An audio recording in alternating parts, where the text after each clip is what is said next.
अमेरिकी सबमरीन ने हिंद महासागर में ईरानी वॉरशिप को डुबो दिया, जिसमें कम से कम 87 लोग मारे गए। वॉरशिप एरिस देना कुछ हफ्ते पहले ही भारत में एक नेवल एक्सरसाइज में हिस्सा लेने के लिए भारत आ रहा था और वापस लौटते समय अमेरिका ने उस पर हमला कर दिया। एरिस देना ईरान नौसेना की एक खास जंगी शिप थी, जिसके डूबने का ईरान पर खासा असर पड़ सकता है। एरिस देना एक मौज क्लास फ्रिगेट 2024 में मल्टीलेटरल नेवल एक्सरसाइज मिलान में हिस्सा लेने के लिए भारत आया था। हालांकि यूएस ने मरने वालों की संख्या कंफर्म नहीं की है, लेकिन डिफेंस सेक्रेटरी पीट हेग्सेथ ने सबमरीन स्ट्राइक की पुष्टि की और इसे ईरान के खिलाफ अपनी लड़ाई में अमेरिका की ग्लोबल पहुंच का सबूत बताया है। तो वहीं बचाव में जुटी श्रीलंकाई नेवी ने बताया कि 87 लोगों के शव मिल चुके हैं। एरिस देना के डूबने की खबर के साथ ही इस शिप की खासियत पर चर्चा होने लगी। आइए जानते हैं ईरान के लिए एरिस देना क्यों अहम था।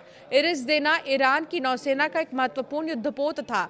ये मौज क्लास फ्रिगेट था, जहां ये जहाज जो है ईरान की स्वदेशी तकनीक से बना हुआ था। ईरानी नौसेना के सबसे आधुनिक और गर्व वाले जहाजों में से एक इसे माना जाता था। ईरानी नौसेना में पहली बार इस जहाज में वर्टिकल लॉन्च सिस्टम लगाया गया था, जो मिसाइल लॉन्च करने में ज्यादा प्रभावी होता है। इस शिप पर कादिर एंटी शिप क्रूज मिसाइलें लगी हैं, जो दूर समुद्र में अमेरिकी और इजरायली जहाजों को निशाना बनाने में सक्षम है, जबकि सैयाद या SM-1 सतह से हवा में जो है मार करने वाली मिसाइलें हवाई हमलों से बचाव के लिए तैनात है। इन प्लेटफॉर्मों पर 76 mm की नौसैनिक गन, पनडुब्बी रोधी टॉर्पेडो और CIWS क्लॉज इन हथियार प्रणाली भी, इस तरह के जो हथियार प्रणाली हैं वो भी मौजूद हैं, जो करीबी हमलों को नाकाम कर सकती हैं। इन सब की निगरानी ASR 3D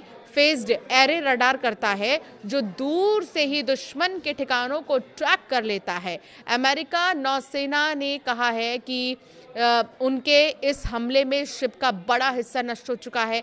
आपको बता दें कि एरिस देना उस समय चर्चा में आया था जब 2023 में ईरान ने पहली बार अपने 2 नेवल शिप को अंतर्राष्ट्रीय दौरे पर भेजा था। इस मिशन में एरिस देना के 7 सहायक जहाज आयरिस मकरान भी शामिल था। ईरानी जंगी जहाज ने शायद पेरिस्कोप डेप्थ में भी US सबमरीन का पता नहीं लगाया, जो अमेरिकन सबमरीन की टैक्टिक्स की काबिलियत के बारे में बहुत कुछ बताता है।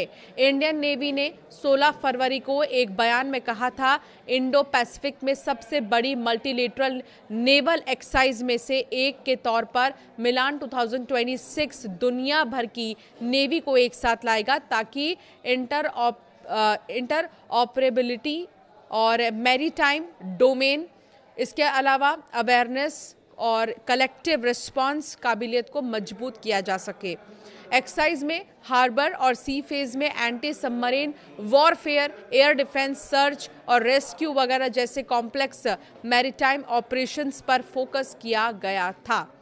तो कुल मिलाकर अगर देखा जाए तो एरिस देना पर जो हमला हुआ है वो वाकई में ईरान के लिए बहुत ही ज़्यादा खतरनाक साबित हो सकता है, क्योंकि ईरान के सबसे बड़े और सबसे खतरनाक जंगी जहाज़ों में से एक है ये, और इस पर हमला होना वाकई में चिंताजनक है। लेकिन अभी भी ईरान के पास इतनी काबिलियत है कि ईरान अगले 6 महीने तक अपने हथियारों का इस्तेमाल कर सकता है और बाकी के देशों पर बरस भी सकता है।